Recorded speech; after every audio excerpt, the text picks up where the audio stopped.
Should be live now.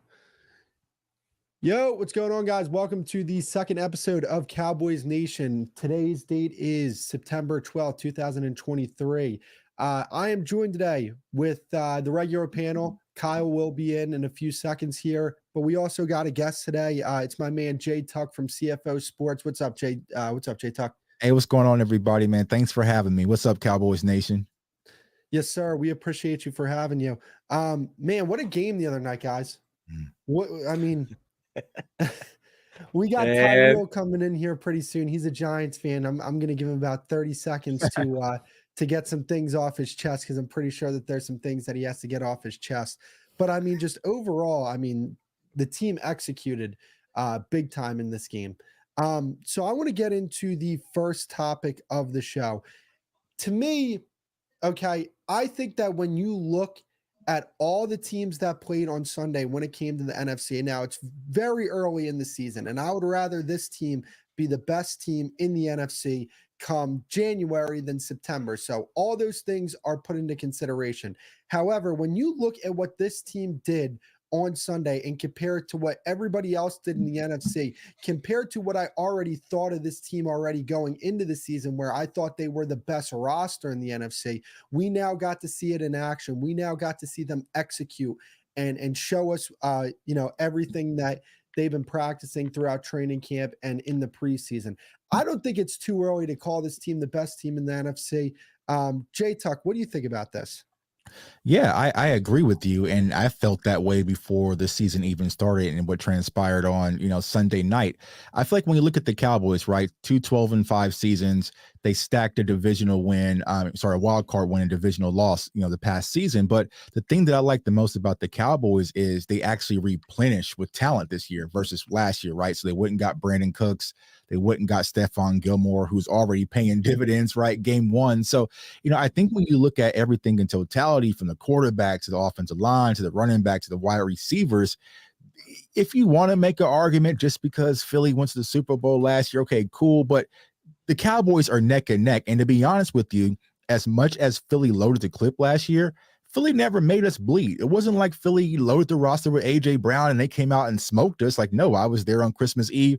The Cowboys did perfectly fine. So I feel like with this defense, the way Dan Quinn has everybody up and running, yeah, you got to consider the Cowboys the best team in the NFC, just purely off the quarterback standpoint, because what other quarterbacks outside of Hurts possibly could you even mention in the same breath as Dak Prescott? Yeah, no, I 100% agree with you. And that's one of the things that I was thinking about earlier. Like, the difference between this team and other teams that we had in previous years is, like, we would have to get into a fight with a guy like Aaron Rodgers or somebody along those lines, or the Rams with, whoever they had as their quarterback, because they were just such a good team. It wasn't necessarily their quarterback that I was afraid of. It was the team that they had around them and that coaching staff. So I think that, when you look at this team, I think it's fair to say that, if people want to give Jalen Hurts the edge based off last season, all right, that's fair. That's perfectly fine. Dak Prescott, I think, is at the least a top 3 quarterback in this conference. And when you have one of those guys with maybe the best defense in the conference, there's no doubt about it. Like, you can absolutely win your conference. Rue, what do you think about that? I think there was no question going into the season that we were one of the top teams in the NFC. I've been preaching it all off season. Like, this is the most wide open you could have ever imagined for us to have this opportunity to be in this division. It's never been this wide open for us in the past. And it's like a whole new era in the NFC in terms of what you're looking at it, especially at the quarterback position, just because, like you were saying, like Jay Tuck said, and like I think we've all at least mentioned at least once, Dak is arguably the best, if not the second best quarterback in this division on this side of the bracket. So when you're looking at it as a whole, I mean, you saw what this defense did. It's just been a caged animal that's just been waiting to be let loose. And that's exactly what happened on Sunday night. They went nuts. They went absolutely crazy. And we're going to get into it, but it's just like, if we're going to talk about this team being one of the best teams in the NFC, if it's not us, then who? Philly didn't look great. And we're going to talk about Philly being in the Super Bowl last season. Great. That was last year. This is not the same team. You don't have the same pieces. You don't have the same coaching staff. You don't have the same play callers. This is not the same team you had last year. And it's clear that you don't look as good as you did last season based off of week one. And it is just week one. And like Chris mentioned, we want to be talking like this in December, early January, not now. But it's nice to be talking about it now. Absolutely. I agree. Chris, I'll go to you on this next one.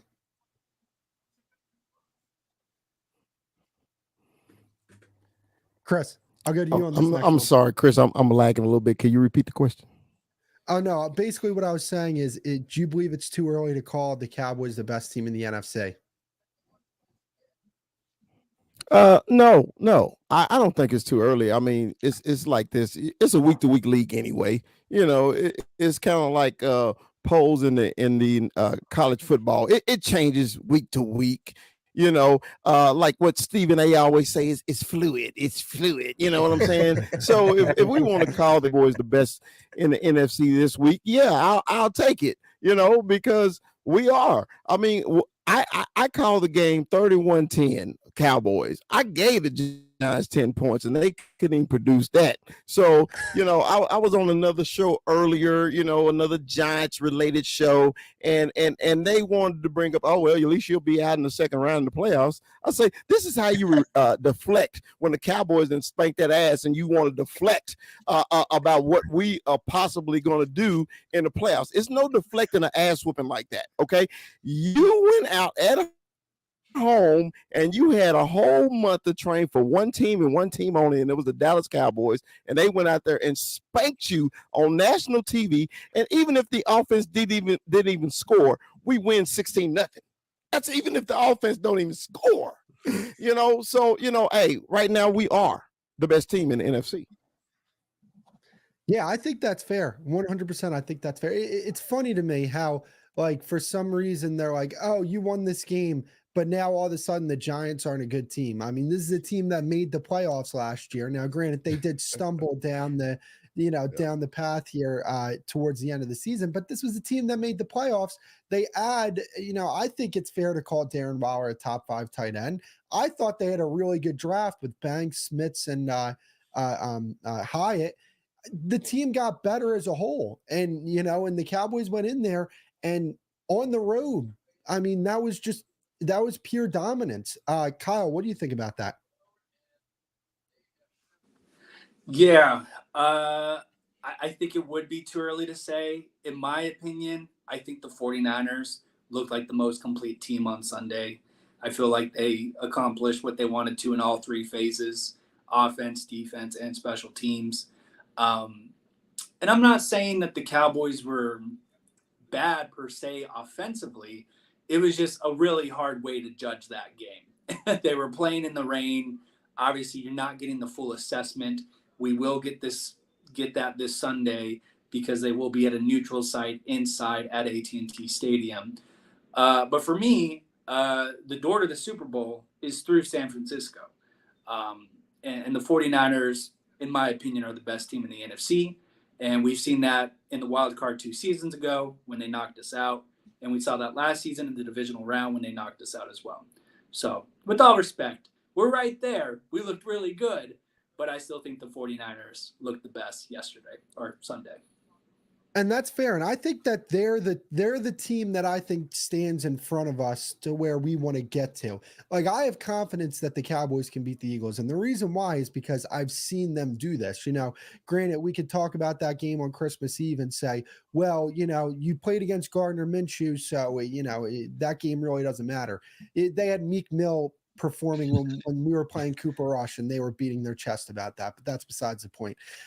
Dak Prescott, against that defense, who I think was better last season, put up 40 points on that defense. And I think that he had an inferior offense. And this is where I'm kind of getting at with us against the Eagles and why I'm more afraid of the 49ers. I wouldn't say I'm afraid, but I think I show more respect to the 49ers because I haven't seen us get the job done against that team. But, to me, it's the Eagles and it's the 49ers that I look at as the contenders. But we all knew this going into the season.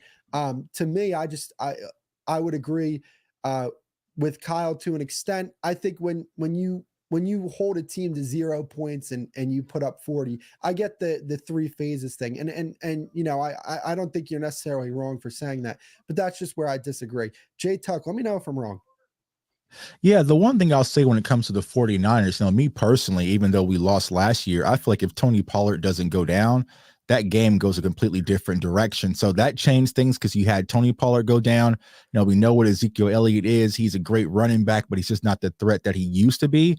And then you look at our wide receiver core, it was very limited. So you tell me if I'm taking, you know, Michael Gallup, CeeDee Lamb, Brandon Cooks, Tony Pollard with his offensive line, and this defense fully healthy with the addition of Stephon Gilmore, I'm a lot more confident going to San Francisco than I was last year. And, you know, even though Brock Purdy played well on Sunday, you still got to show me more, right? Because that's the thing. Is like we've seen hot flashes at certain quarterbacks. Like, hey, they look great, right? Can you continue to keep that up through another 17-game season?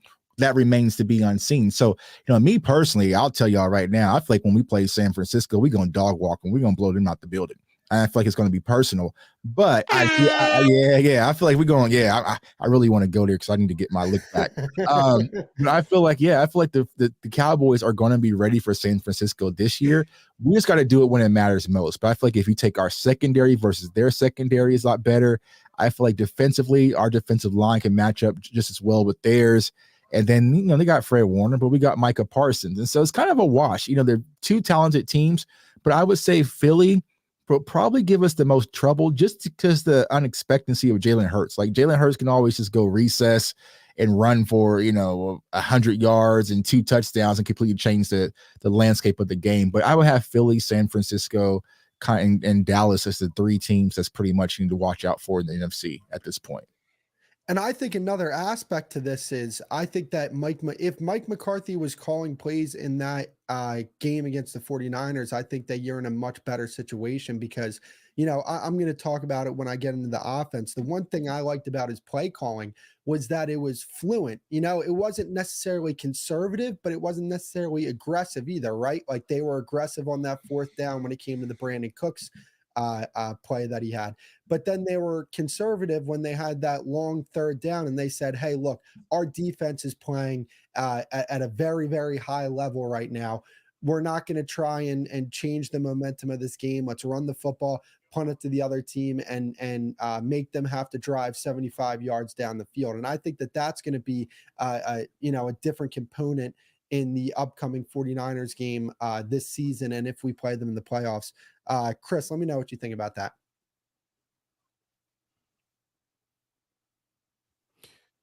Well, you know, man, I one of those when we talk about the Niners, I brought up on a couple shows that at some point we need to match up better with the Niners. It seemed like last 2 times we got overwhelmed at the line of scrimmage with the Niners, and I think that's and move the ball on us, and we had to do that come from behind thing. This year, man, I'm with Tuck, man. I think our line, especially our defensive line and rush ends, man, are equal to or better than the Niners. So I think it's going to be an exciting, man. I'm like Jay. I want my lick back. I need 2 licks back for the for the 2 times they got us, you know. And then for the 49, I always talk about they own us and everything. I just keep bringing because you know I'm the behind the scenes stats guy. We 19-1. Both of us are tied up, so we need to get that lick. And you want to know what? As long as we get our lick back this season. I don't even care about getting our 2 licks back or whatever it is. That will mean just as much to me.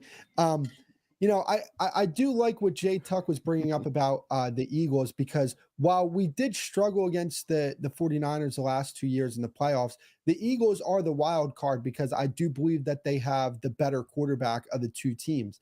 Rue, what do you think about that? Between us and the 49ers? Yeah, who do you think is more of a team to be worried about, the 49ers or the Eagles? You know,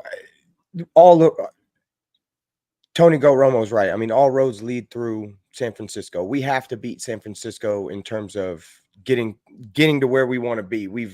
That's been the wall that we haven't been able to cross this whole time. But even still, I still feel like we're the better team. I have the better quarterback. I have the better overall. I have the better overall team in almost every position, I'd say, other than probably wide receiver, because they do have some beastly wide receivers over there in Deebo Samuel and Brandon Ayuk and Juwan Jennings. And I mean, they've got some guys over there. I mean, there's no question that San Francisco is obviously going to be the biggest hurdle, I think, to climb.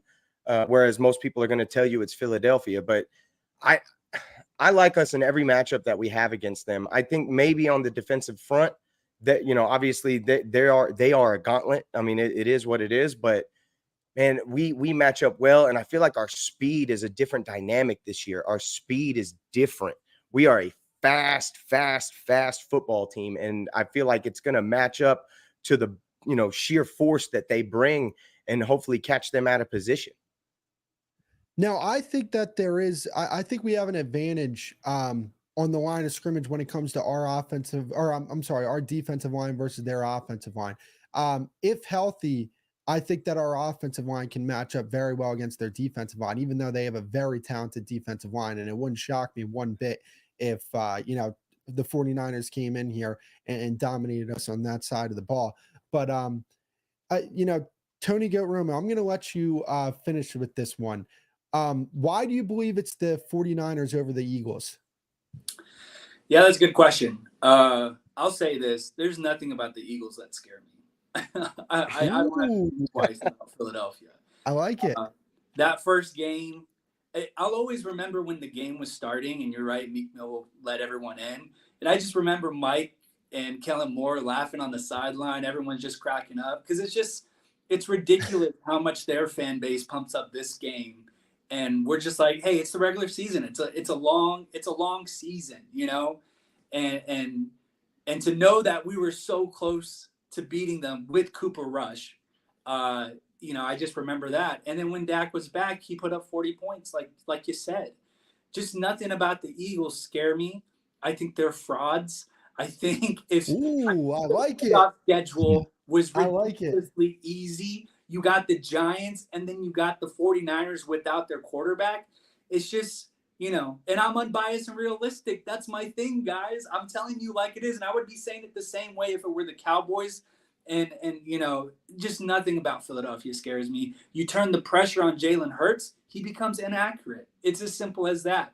We've seen that in that game a couple of years back ago. You rustle Jalen Hurts a little bit and you take away his arm and you give him his legs, you're going to win that game. And so nothing about Philadelphia scares me. But San Francisco, that's a whole nother story. Well, just to chime in real quick, the one thing I will say that kind of helps the Cowboys this year versus years in the past, every team that's a real threat in the NFC, we'll see them in the regular season, right? So it's like we'll play San Francisco in the regular season, we'll play Philly twice. So by the time we get to the playoffs, there shouldn't be any surprises. And so it's like, that's the one exciting part. I mean, hell, if you want to toss in Seattle and Detroit and some of those kind of teams in there as well. So we got to really run the gauntlet. I feel like this year, by the time we get to January or playoffs, we'll really know who we are, right? We'll really know who we are. So it shouldn't be any surprises. So that's the one difference where I'm kind of getting excited about this Cowboys team. Yeah, that's true. And that 49ers game, I could honestly care less about who wins in, what is it, week 5, week 6. And I think Dallas Cowboy Chris said it himself, like, all that matters is I can guarantee we will see the 49ers in the playoffs. Mm-hmm. We will see them. There's no doubt in my mind we will see them. And call it what it is, third time's a charm, whatever it is, we will have their number that third time around. I'm very excited for that playoff matchup. I feel like everything we're going to do this season will be going back to the playoffs. And we know we have a playoff team. Like, we know the formula that Mike McCarthy has put together generates 12 wins. We know what we're to expect this season, barring any injuries. But now what I loved about the offseason moves is they were actually moves that were trying to get those last 2 to 3 wins in the postseason, how to get over that hurdle. And so I'm just sitting here. I'm like, let's get through October. Let's get through November. Let's get through December. I can't wait. It's going to be a fun season. But yes, the 49ers are a tough team. They've been competitive for years for a reason. And I think that's what's so interesting about this matchup this coming Sunday. I'm probably jumping up ahead a little bit, but I feel like if Dak and the offense excels well against the Jets defense, who are not to be undermined, I think that's a little glimpse into how this offense is going to operate this year. And if they can be successful, watch out for this offense. What I love is this comment right here. Chill, Jalen Carter is looking good. No doubt about it, he is. We got Zach Martin and Tyler Smith on this side on the interior, so he's going to have to go up against those boys. So, obviously we all know that Mike McCarthy has taken over the offense for Kellen Moore. A few thoughts that I have about this offense. One, like I said earlier, I think it was fluent play calling. He was aggressive when he needed to be aggressive, and he was conservative when he needed to be conservative. A few things that I saw on tape. The tight ends are going to have a lot of responsibility when it comes to blocking. There were multiple times where Jake Ferguson was used as a lead blocker, or they pulled him, or they put him in motion and ran the ball behind him.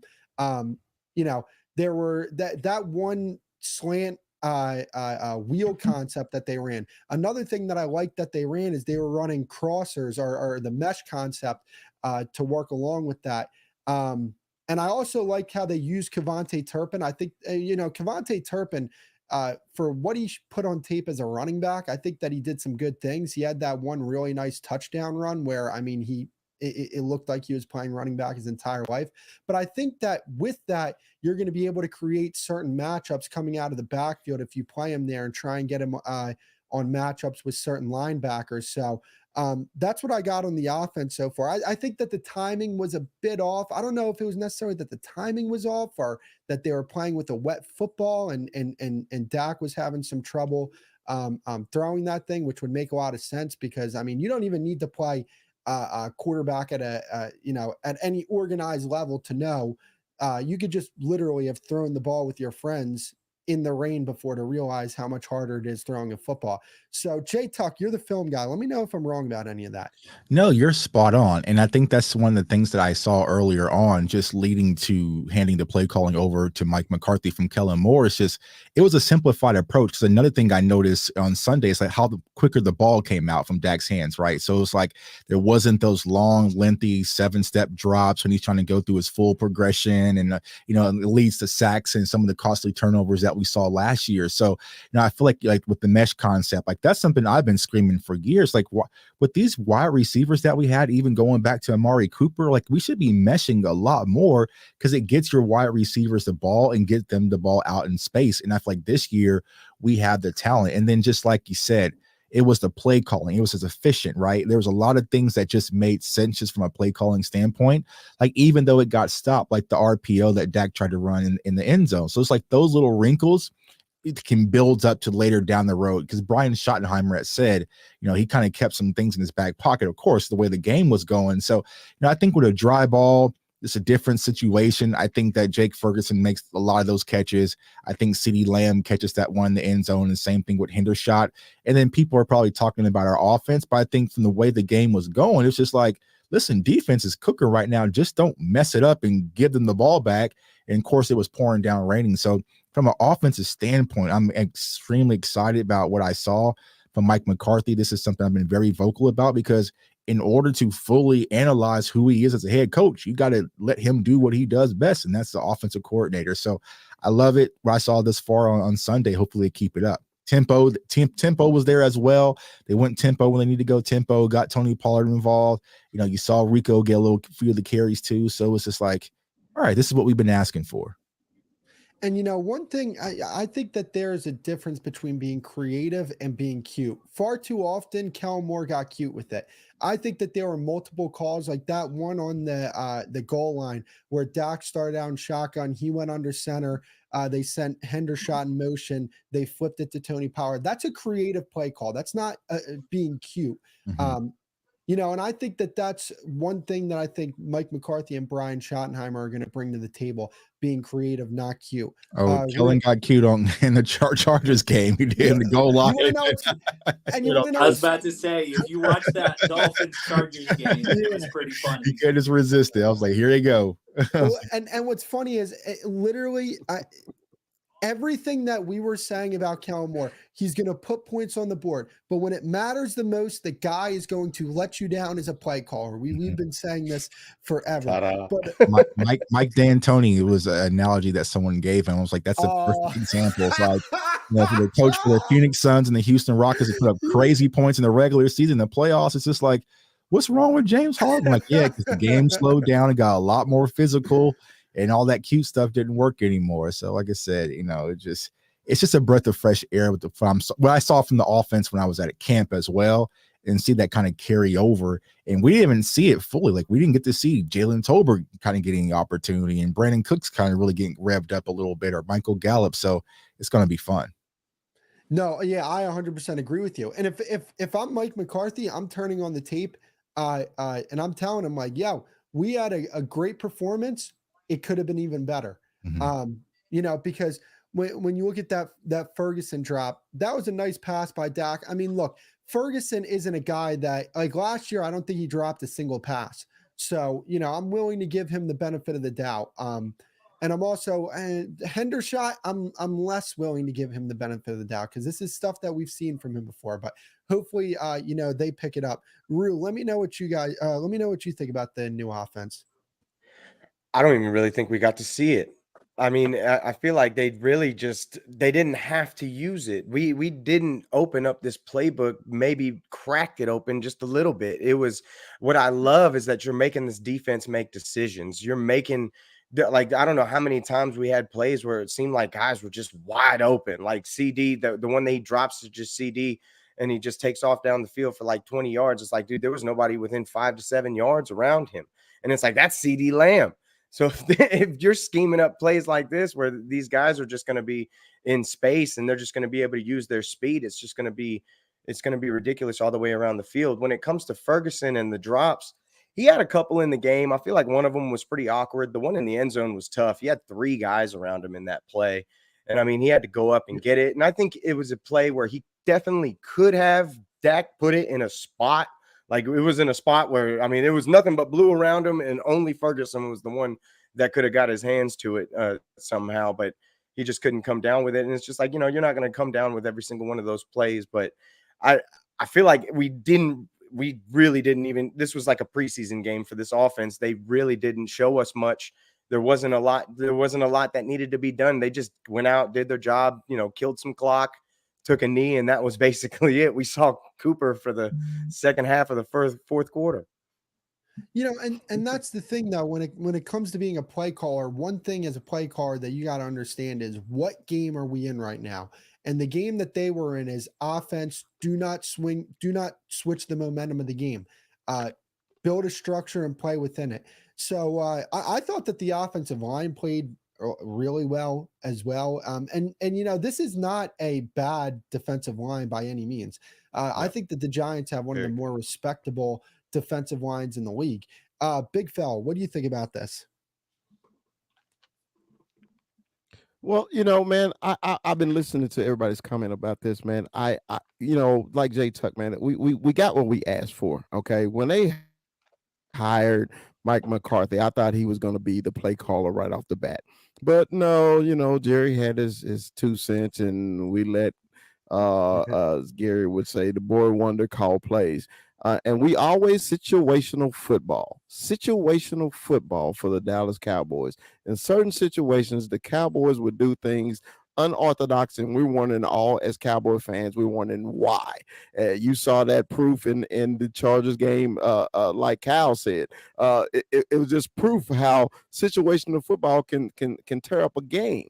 Okay, but back to your question, man. The offensive line, man, I was really excited to see Terrence Steele back out there. You didn't even hear his name. As a former offensive line, if you don't hear my name during the game, you had a hell of a game.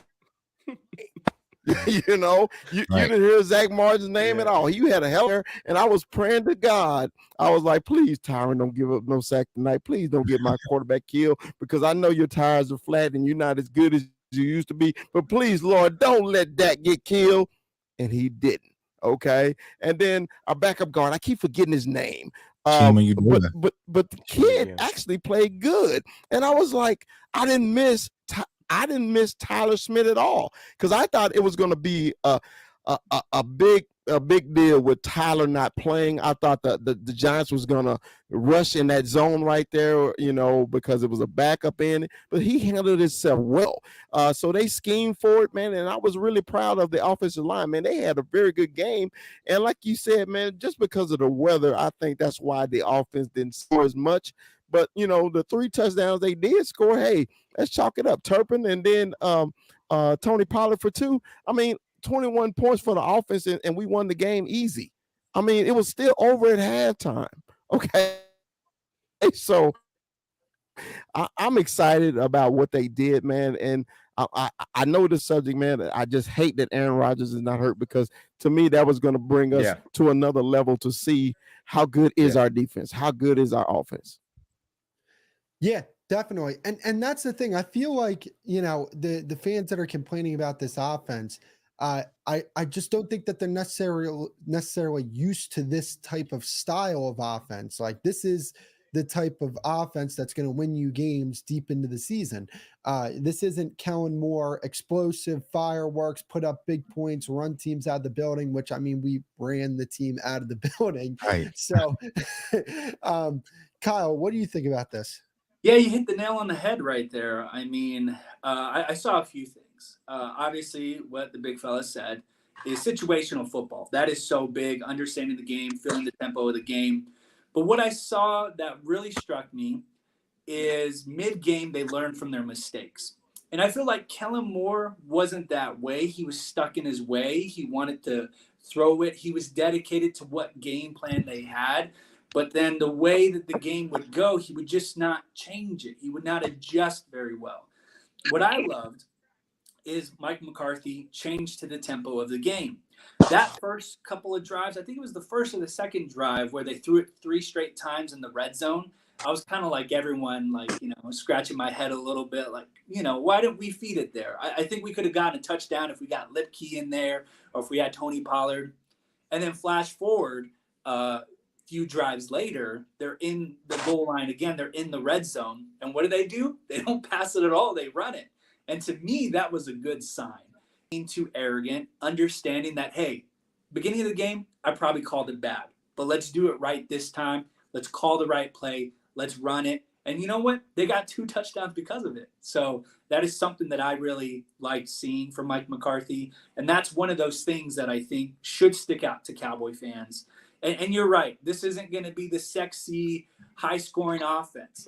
Point is, we're winning games. And I think Cowboy fans need to understand this offense was crazy efficient on Sunday night. They got the job done when they needed to. And that was really exciting. And I love the way Dak was throwing the ball. He seemed like he had a lot of confidence. The only thing that slowed him down was God himself with the rain. It had to slow him down, but he looked really good. I know Cowboys Beat had a really great breakdown on TikTok, and if you guys haven't watched it. But he talked about how Dak looked a little hesitant on those first couple of drives. But after, Dak looked good, man. He felt comfortable. He was slinging that ball. He threw that ball to Jake Ferguson in double coverage in the corner of the end zone. Then he laid that dime in Peyton Hendershot's hands, and he dropped the touchdown. So I'm really excited. I think we saw a lot of great things, a lot of promising things for this offense.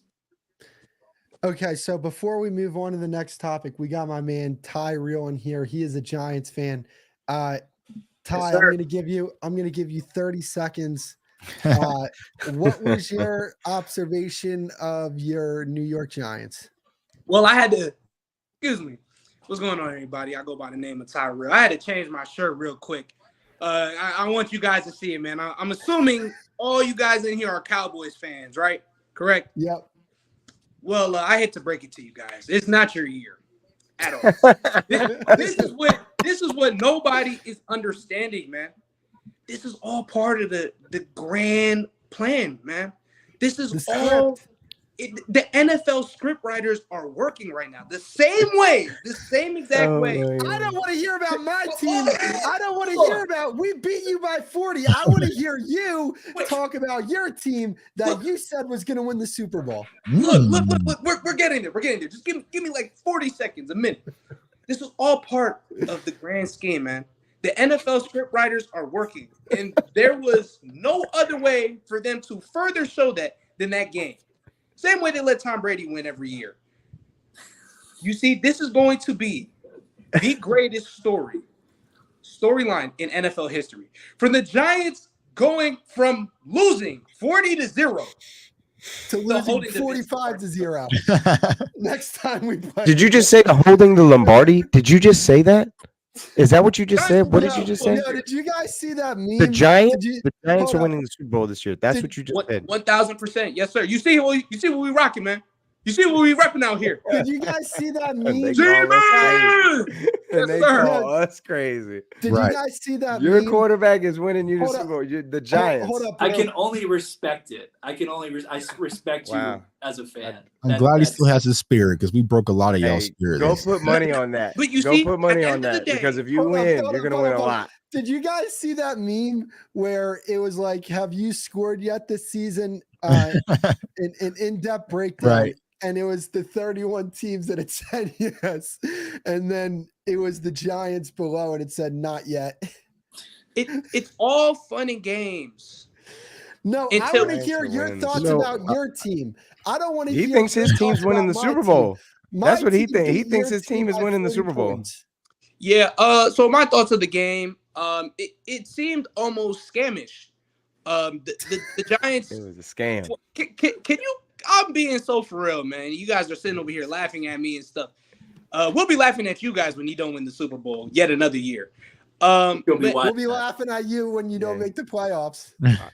I mean, look, the thing is, I the don't Giants know if I could take it. I don't know if I could take it. I don't know. I tried to be quiet. I was trying to listen to this man is real. His last name is real. And he came out here and he said the Giants are going to win the Super Bowl. Your last two games, your team has given up 78 points in the last two games, okay? And you're at home against your arch rival and you get your ass smashed on national TV and you're going to come on this show and say your team is going to win the Super Bowl. Mr. Real, you need to change your name to False.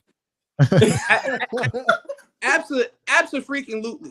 The Giants looked very unprepared out there. They looked like they never played football.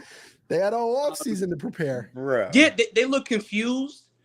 But at the end of the day, They was scared. the Giants had the coach of the year. Seriously, the Giants have the coach of the year. How can you sit here and say this based on what you did last season? You just got mollywopped after you had an entire offseason to prepare for a division rival. What are you talking? Your coach of the year last year means about as much as your points that you had on Sunday Jason night. Garrett won coach of the year. Who cares? I mean, Like, don't get me wrong. I'm surprised too. I predicted that you guys were going to stay within a possession of us. I said that score was going to be somewhere along the lines of like 24-17, 27-20. That's what I expected out of your offense that got better. I expected that out of your defense that added Isaiah Simmons. Isaiah Simmons. I expected your offense to look a lot better with Jalen Hyatt and Darren Waller. And y'all keep telling me how great your O-line is and how great Daniel Jones is going to look. Well, I'm telling you right now, your team let up a stat that it takes like a total season to get. You got shut out. You had 7 sacks. You had 2 interceptions, 2 forced fumbles. And you're going to sit here and tell people with a straight face that you're ready for a Super Bowl, man? What are you talking? Like, you ought to be talking about your team and what you expect them to improve on next week. I don't know how. I'm telling you right now, if this was us, ain't no way I'd be talking about a Super Bowl. I'd be hoping to God that this was a fluke and we're just gonna move on to next week. You need to be Bill Belichicking the hell out of this thing, talking about a Super Bowl. Are you crazy? Look, are you out of your mind? Look, man, a wise man once said. A wise man once said, put money on it. Bet you don't have money on it right now because it pays like plus 200 million to 1. You might as well go put $1 on that shit. Look, it ain't gonna hit. We could put do on it. We could put do on it, man. What Oh my God! You want to put do on it? If I really thought you'd pay up, I would take this. Hey, that's free money, man. That's free money, baby. That's what I want to know. Do you do the do? That's what I want to. I can only assume. Maybe I'm old for this. In his defense, I might be too old for this. All right. Ty, that was fun. I do want to get into the defense because they were in your backfield all game. I think that this defense was absolutely phenomenal the other night. I mean, that was an all-time great regular season performance that you've seen from that defense. I think Micah Parsons is obviously getting a ton of praise for his performance, and rightfully so. He was tremendous in that game. But I feel like there were multiple guys on this defense that stepped up and were just absolutely fantastic the other night. Oso Digizua is a guy to me that I looked at as, you remember when Trayvon Diggs took that step from rookie season to second season? I think that Oso Digizua is going to take that same leap from second season to third season. That's how good I think he's going to be this year. And you saw it the other night, 2 sacks. He was wrecking havoc the entire game. But another guy I want to talk about is Marquise Bell. I did a video on TikTok about him. He was everywhere the other night. He was fantastic. Jay Tuck, let me know what you saw from the defense on tape. Man, I felt like a proud parent watching Marquise Bell, man, because I was very high on Marquise Bell in that draft, even out of FAMU, and also Isaiah Land, who's no longer with us. But, I felt like with the defense, I felt like everyone just brought their opportunity to the field, right? You saw Wanye Thomas, right, got his first opportunity and made a big play on special teams, big tackles out there. So it shows the depth that the Cowboys have. It's not just Micah Parsons and them. It's Micah Parsons. It's Marcus Lawrence. It's Osa Digizua. There's, Damone Clark, who played well. Stephon, like the list goes on and on where everyone is doing their job.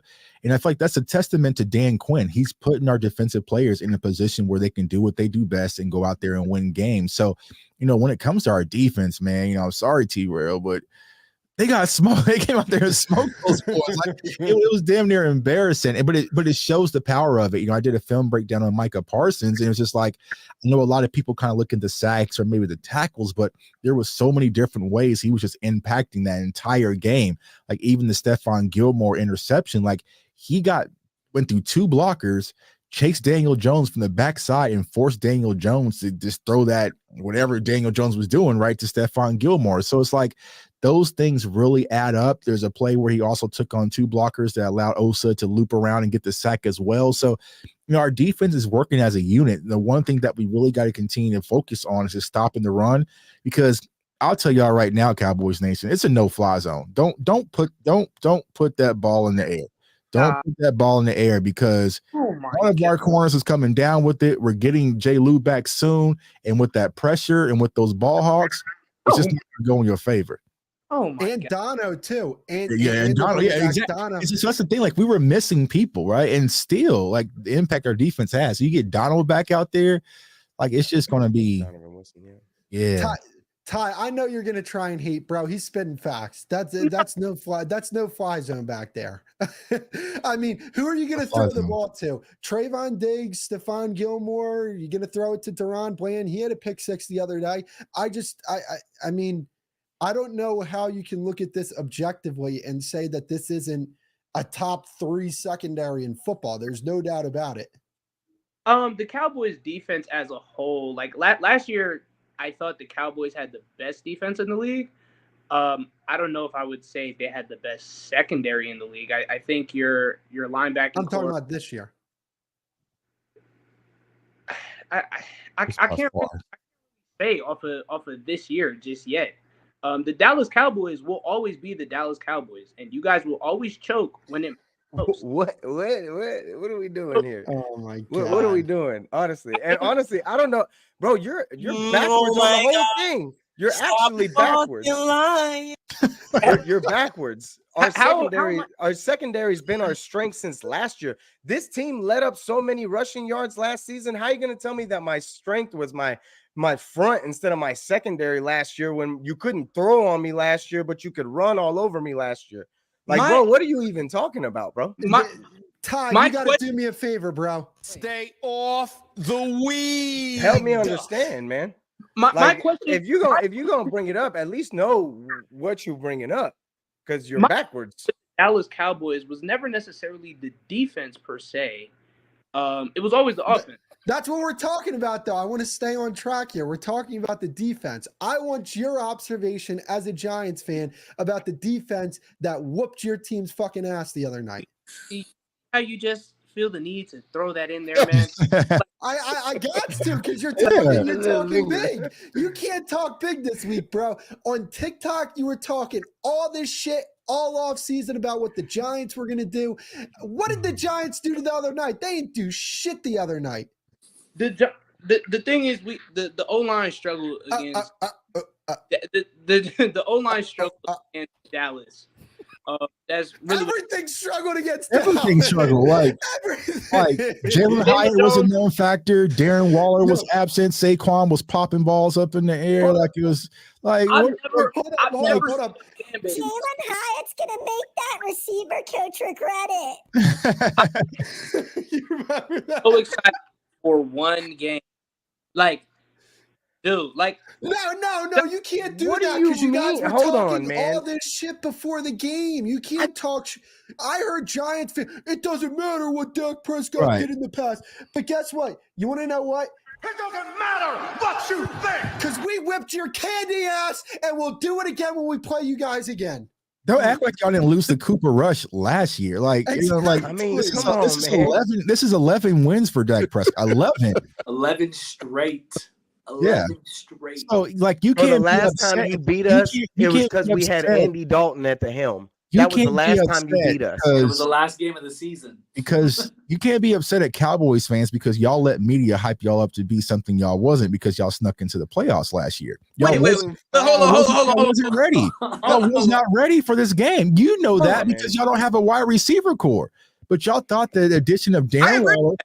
I agree with that. Trayvon Diggs had more tackles than Isaiah Simmons. Like, You guys were y'all got trying out excited. receivers today. Y'all got excited for something y'all wasn't prepared for. So I get it, but y'all should have known better.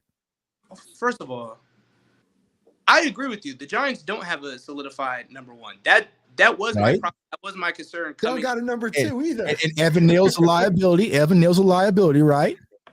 Evan Neal's been getting a beating. Evan Neal's a liability.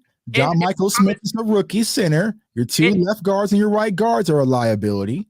And your left tackle is overrated too. Micah takes him to the sheds and beats him every single time they line up against each other. Let's just keep it real.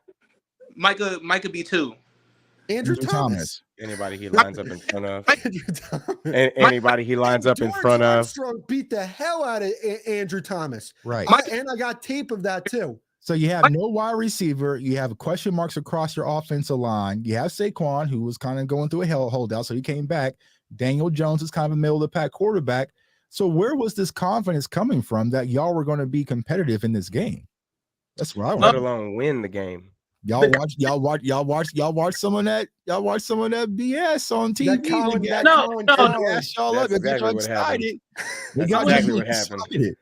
Y'all thought Dak was gonna throw 4 interceptions and y'all was gonna run all over us. Like I don't know. I don't know why Giants fans are surprised about what happened. This is what the Giants are gonna do. I gotta say this. You ain't going to do shit. You ain't going to do shit. Really coming from because last year the Giants overachieved. Wow. Nobody expected to be as good as they did for last year. They had weapons. They had, we had a new coach coming in. Nobody expected the Giants to do what they did, and they came out and they made it just as far as you guys. I didn't expect y'all to do what you did Sunday night either, but God, at the end of the day, that was bad, bro. So the Giants lost to the Eagles. I thought maybe the Giants had a chance because the Giants were getting better as the season was going on. It looks like they was developing more and more confidence, but they got blown out by the Eagles. It is what it is. So I really thought that they were going to pick up, where they left off, the confidence, the energy, the effort, because they played with a ton of heart last year. And, this year against the Cowboys, week 1, they came out. They looked confused. They looked like they never ripped out. Look, this is the fact. The Look, fact is I the NFC is so track, wide though. open that even with the mediocrity that your team is, Brian Daboll is going to be able to drag you to a wild card in the playoffs because he's going to be able to get some wins together with this roster. Oh, yeah, most definitely. Hold up. I don't want to get off track talking about the Giants, though. Rue, what did you think about this defense from this game? Man, the biggest thing for me, because obviously there was the pressure, there was what you saw up front, there was Micah flying around the field doing what he does. But the biggest thing for me, Trayvon's been listening to y'all, man. Trayvon's been listening to y'all ever since that tackle from Kittle in that playoff game. Diggs was the one who popped that ball out of Saquon's chest. Diggs was the one that was, man, I feel like Diggs had 2 big, powerful hits in that play, in that game. But yeah. Yep. And it was just like, dude, I love what I'm seeing out of Trayvon Diggs. Trayvon is like, you know what? Because, I mean, it's easy to gush. The one thing that made me kind of nervous in the beginning was that first drive. That first drive, I was like, man, what is this? They're running all over us. We got that penalty from Damone Clark, landing on top of DJ on like that on like the second play of their drive when he got out to that run and he slid, and Damone just kind of landed on him. I'm like, dude, how do you do that? Just mental mistakes. And then they end up all the way down the field. And obviously we know what happened after that, the block kick for the return. But I think that was the only moment where I was just nervous, because I feel like after that they adjusted and just shut them completely down. But really the most impressive thing to me was watching Diggs just lower the boom, because he's not known for that. That's not something that he does necessarily, but you could tell that this defense was just like I said in the beginning, they're a caged animal that just got let loose. But Diggs lowered the boom and just showed us another new aspect of this game. And it's just nice to see, because as he is still a young corner, as many years as he's been playing in this league. And it's nice to see that he's still getting better every single season. And it was just a nice new aspect to his game. Chris, I'm going to let you take it from here. And if you want to respond to anything that Ty was saying, because I know you got some pent up frustration towards Ty, you can do that. Bro, you waving that like it matters right now. I don't. Hey man, Ty Foss came on the show for comic relief, and it was hilarious. He came in here with these things that he spewed out for unnecessary reasons, and you're like, dude, are you serious? And then I had to come back to reality. I was like, he's here for entertainment purposes. He jumps on a Cowboys show to talk about a team that got their ass mollywhopped 40-0, and then he wanted to defend them, and then say they're going to the Super Bowl, and all this was funny as hell. And then you guys started arguing with him, and I was like, do y'all not see what's going on? He said it was scripted. It was just like that commercial that the NFL is running now. You having different ideas for comic relief, and that's what Ty Foss just said this whole time. And I was just like, bro, are you really serious, bro? Are you serious? Do you mean this? Do you mean what you say? I know East Coast people, they have this thing, if they filibuster a lot and they feel that they can out talk you, that they're going to prove their point. So I'm like, okay, I was waiting on him to actually make a point and tell me the real reason why he thinks the Giants are going to do this, but he still hadn't done it yet. So for your comic relief, man, I give you an A.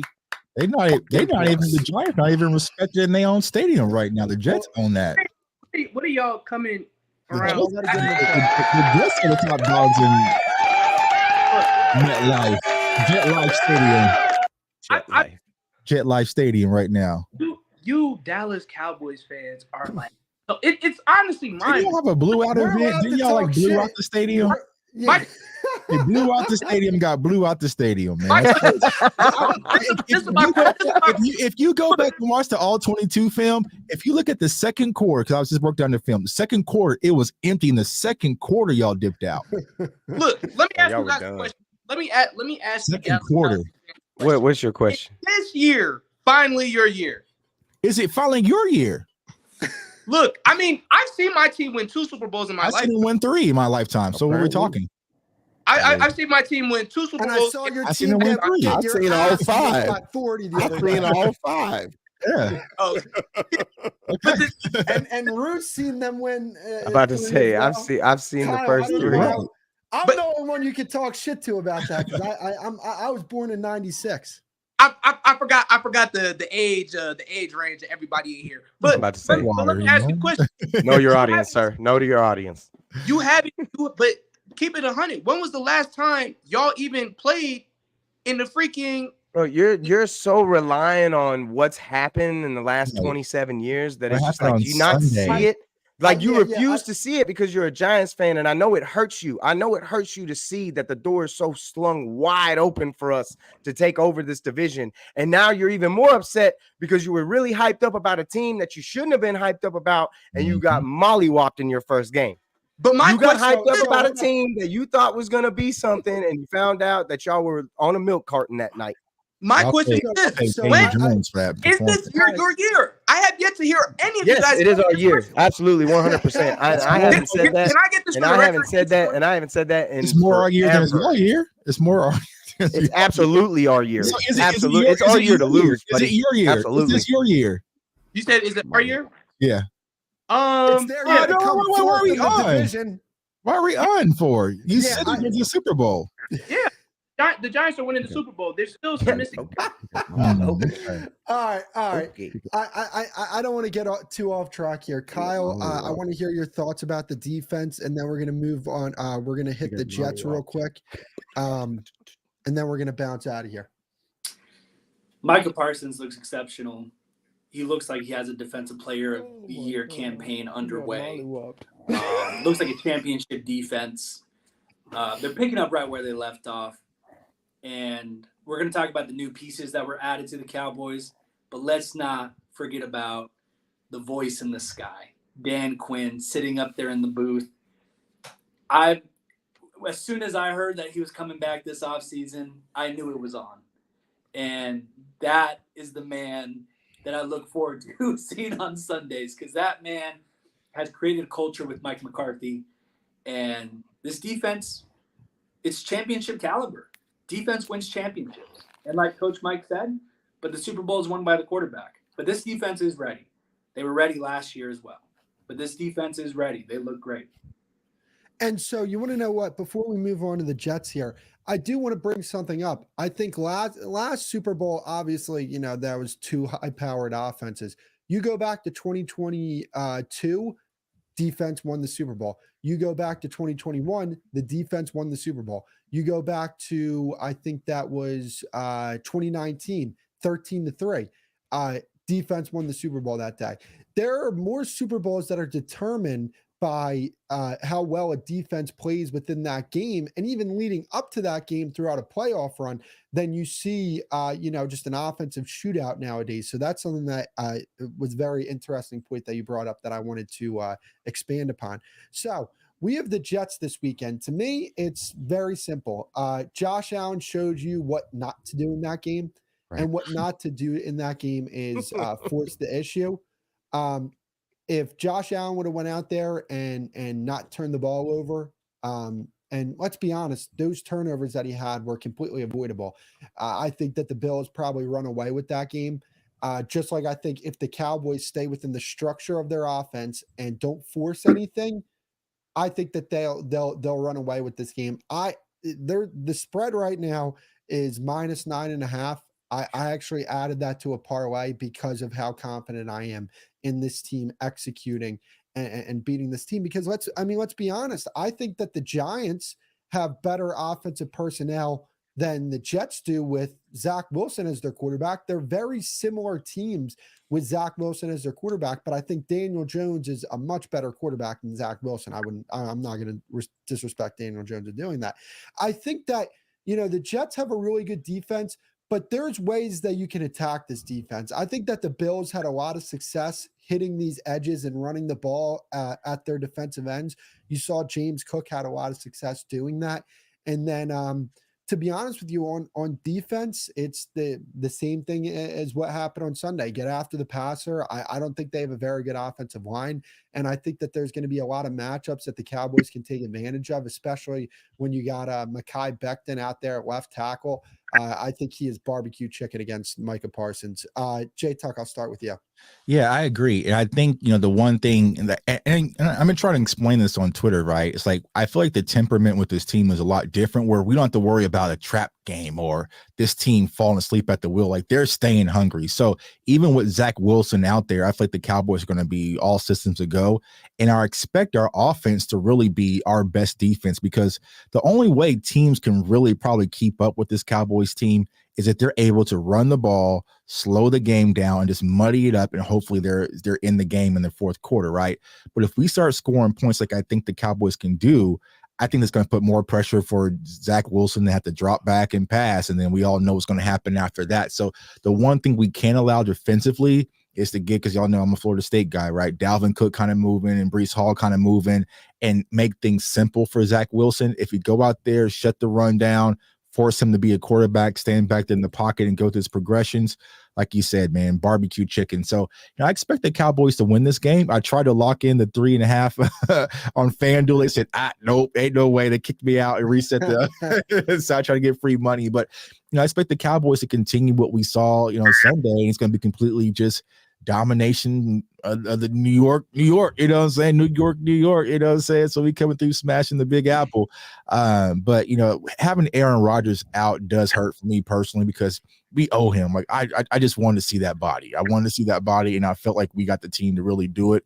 But Zach Wilson would be perfectly just fine. So I'm going to be there at the game, going to be excited, representing, and and do what we do best. So word, definitely. I agree. Kyle, I'll go to you on this. Yeah, of course, everything's not certain. So, we got to be careful. The 2012 Monday Night Football game between the Cowboys and the Washington team back then still haunts me. Colt McCoy starts and he wins the game. So I think any quarterback who gets a second chance to play in the NFL, they can take advantage of it. So, but kind of like Jay Tuck said, this defense is going to pick up right where it left off. There's not, a trap game doesn't exist in the Mike McCarthy era. He's going to have his guys ready. Dan Quinn's going to have this defense ready. This is a game that they should win. Good teams take care of the teams that they should, and great teams do it consistently. So, I think the Cowboys should have this game. I don't know if it's going to be a 40-burger like we saw on Sunday night. I think it might actually be a little bit competitive. If I had to throw a score out there, and I know I'm probably jumping ahead, I'm feeling like 29-13, something like that. Just a low, easy offensive scoring day. Defense takes care of the Jets. We get a win. We go 2-0. Yeah, at least they score. I'm like, what was the team on?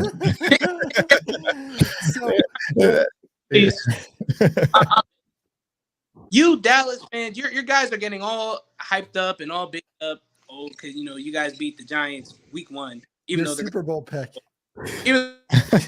But we beat the team that you think can win the Super Bowl. Yeah, but I mean, look, it's one game, man. Josh Allen didn't play that well. That was a game. You call that a game? That was a game. Now if that was Dak Prescott, you would eviscerate him. Right. You talking about Josh Allen didn't play that well? Josh Allen didn't play that well. Hey, look, Ty does defend Dak. I'll give him that. Ty defends Dak. I'm not gonna say Dak is trash. I don't think Dak is trash at all. But do I think he's going to win the Super Bowl? No. I don't want to get off on too much of a tangent here. You're right. I thought we were talking Cowboys and Jets. Yeah. Right.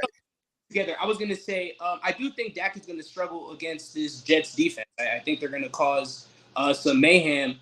In particular, I mean, Sauce and the whole gang. It's going to be interesting to see how he holds up against the Jets defense, because I do think the Jets are a young team. They're a young squad. They have more talented players than the Giants. I don't think they're better than the Giants, but I do think they're more talented. So I think it's going to be interesting to see how Dak holds up against them. Aaron Rodgers was playing 1,000%. I'm taking the Jets any day of the week. Because Aaron Rodgers is not playing, it will be a close game. So we'll see. Here's the thing though, and maybe I'm just too cocky right now, and that could definitely be the case. But I mean, Zach Wilson struggled moving the ball on a Bills defense that's not as good as Dallas at home. Josh Allen's the reason why they won that game, because he was forcing things, and I think that Mike McCarthy sees that, and he, it's all about knowing what type of game you're in, and I think that this is the type of game where, I think Dallas is going to get a lot of turnovers again. I think they're going to get to the quarterback, and I think that they're going to win the field position game as well. And I think all those things are very critical. So when it comes to this game, if Aaron Rodgers was playing, I think it'd be a closer game. but with the way that offensive line was protecting Aaron Rodgers, like you win in the trenches. And I feel more comfortable with our offensive line handling business than I do their defensive line. Like I think that our defensive line is going to break this game apart. Big fella, what do you think about this?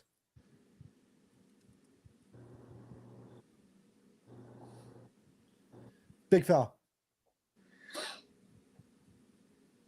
Yeah, man, only thing I can go back. Man, you threw me off, Chris, again every time you do that. Man, only thing I can go back to, man, I don't want to discount the Jets or jump ahead too far. But I mean, because the last time we played the Jets, man, Sam Darnold beat us. Okay.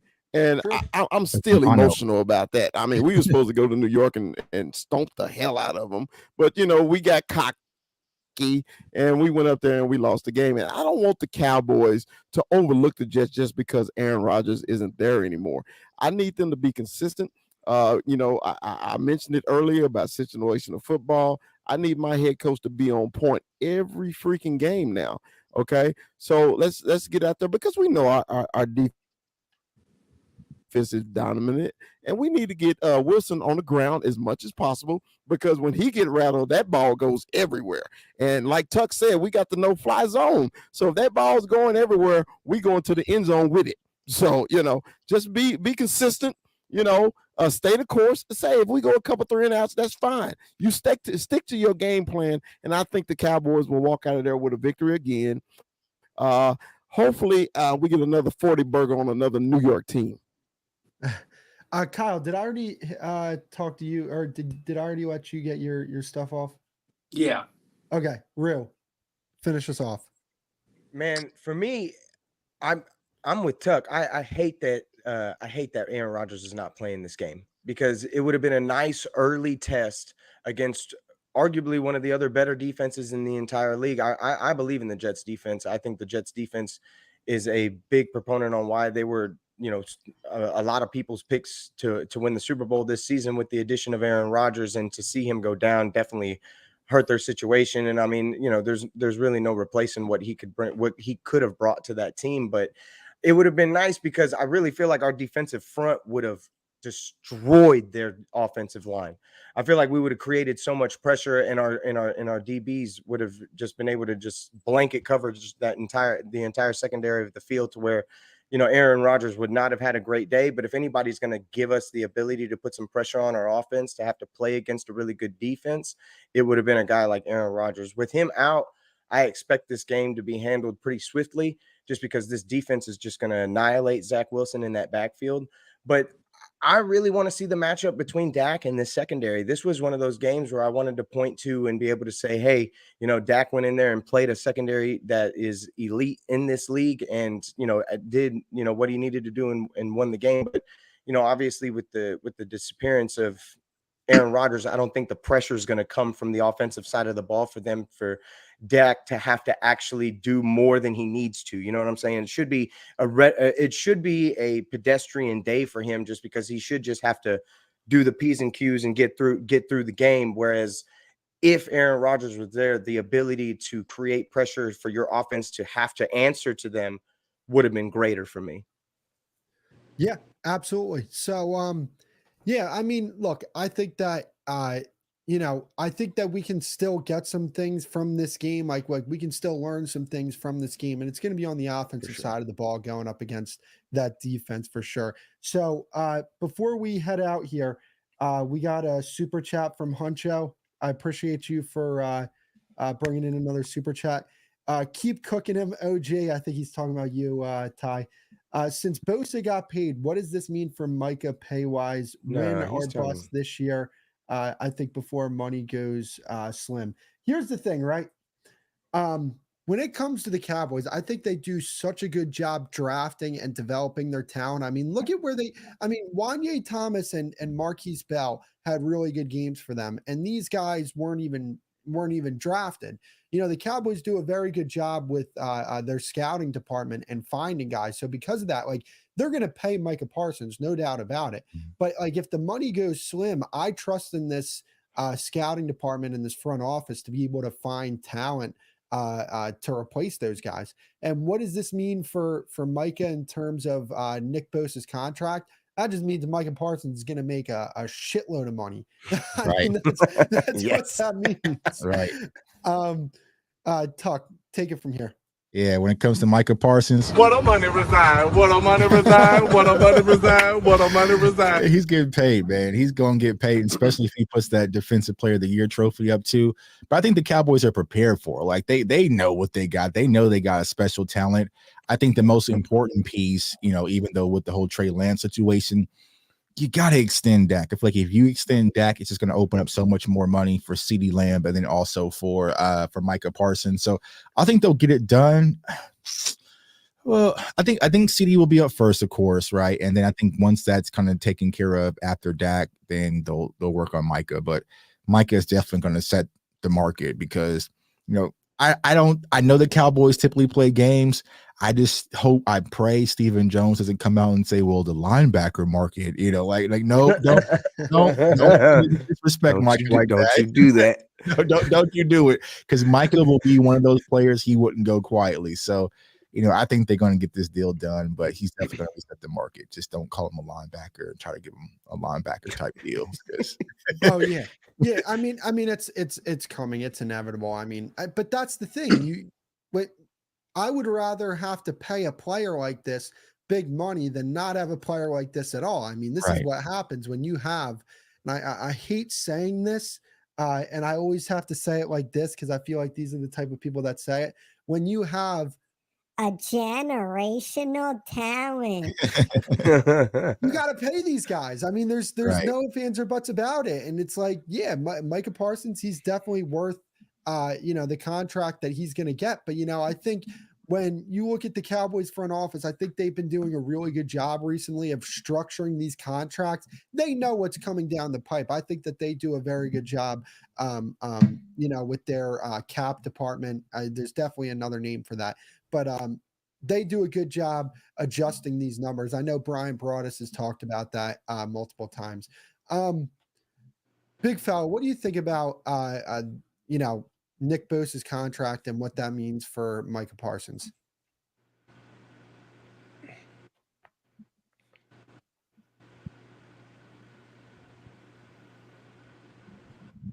Well, it's a big show.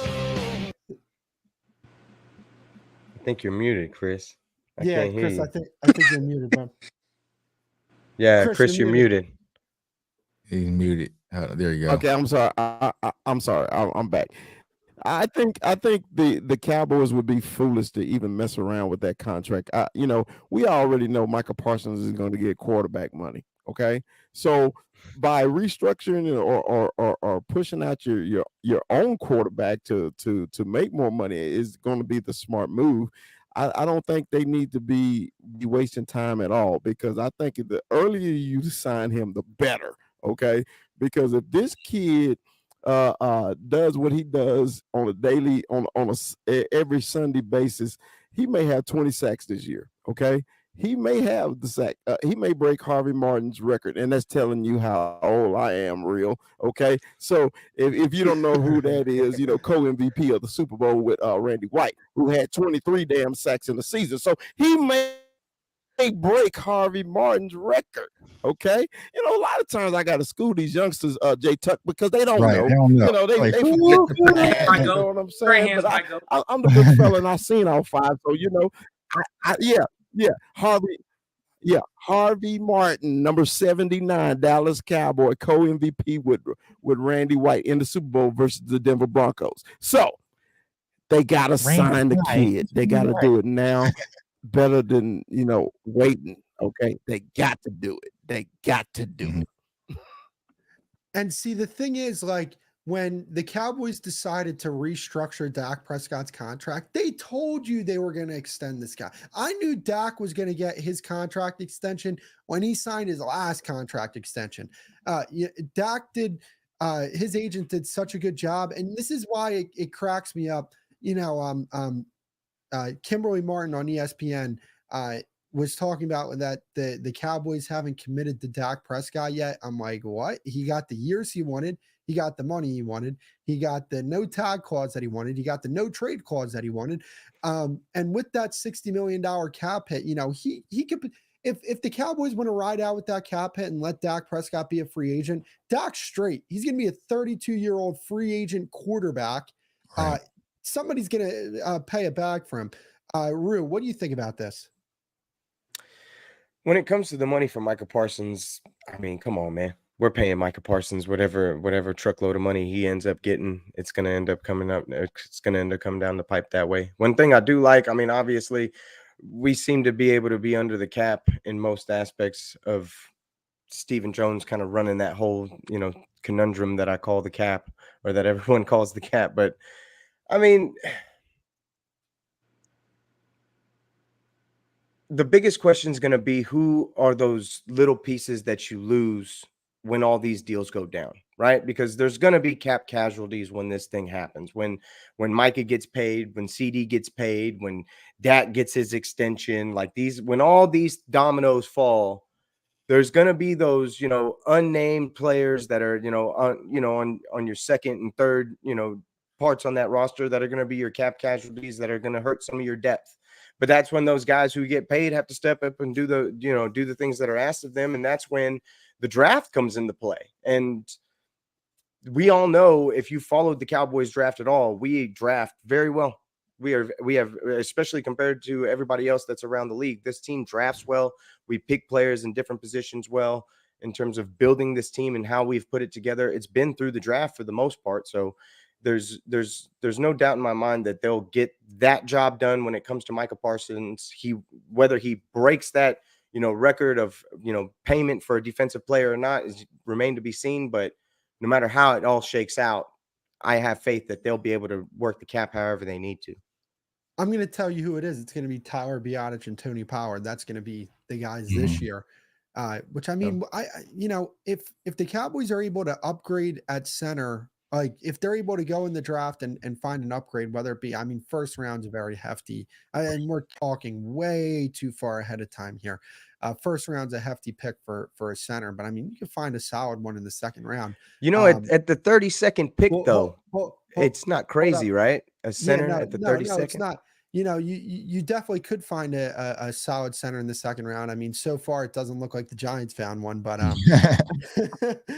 Kyle, I'll hit you on this topic, and then Ty Foss, you can close this. You want to know what? No, Ty Foss, you go, because I don't want negativity to finish out this stream.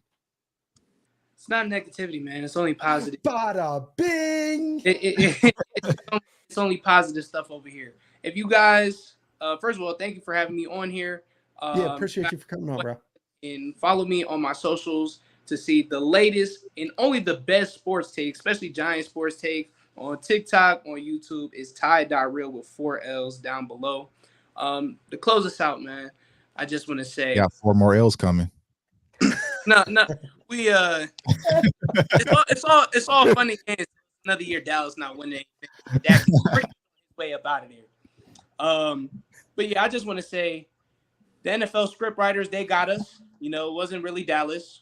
And NFL script writers, and Micah got us. But we will see y'all again. This is not it. You know what I mean? And when we see y'all again, answer the question that I told you. What do you think in this specific situation?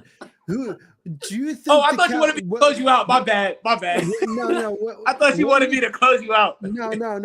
I wanted you to talk about this topic real quick. What do you think that the Nick Bosa contract does for Micah Parsons, aka Lawrence Taylor 2.0? Oh, my fault. I thought you wanted me to take you out. No, you're good. You're good, bro. But that it just means Micah. You're just gonna let him gloss over that like that? You're not even gonna say nothing about that? Okay. I mean, you can't deny it. Never mind. I mean, we all know that's not true. I'm gonna answer the brother's question, man. And I'm ignoring all the BS from Big Fella and everybody else. But yeah, no, I mean, it just means Micah's got to get paid. It's no question that Mike is the best defensive player in football. We all know Nick Bosa is elite. Nick Bosa is Nick Bosa is phenomenal, but Micah's better, and Micah plays everywhere on the field. So it just means that Micah's got to get paid, man. People and NFL teams need to stop being freaking cheap.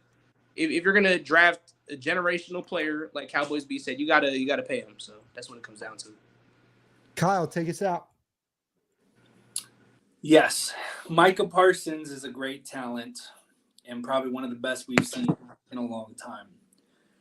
And this is probably, on paper, should be the most straightforward deal, but it is Dallas, and it is Jerry Jones, and it is Stephen Jones.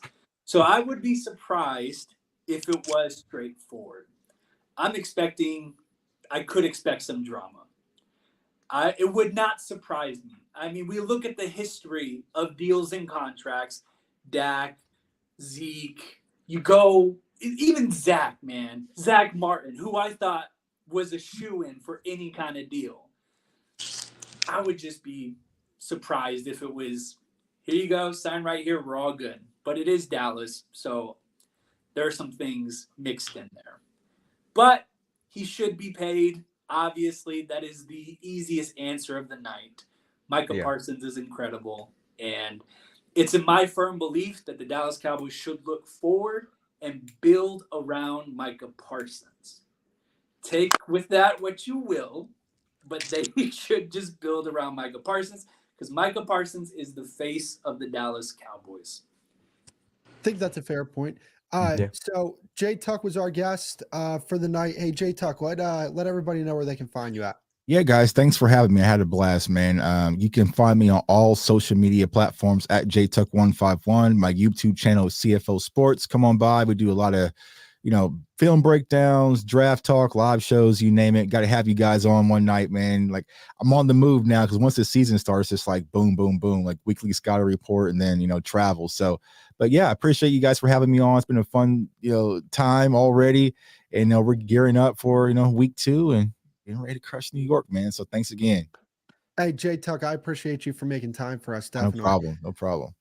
This is the second episode of Cowboys Nation. We are on the road and kicking it with this one. So thank you for the super chat, Huncho, and thank you guys for tuning in. And I'll see you guys next week. Go Giants.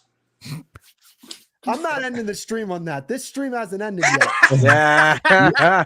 Nice try. If y'all Giants, nice try. Ain't no way.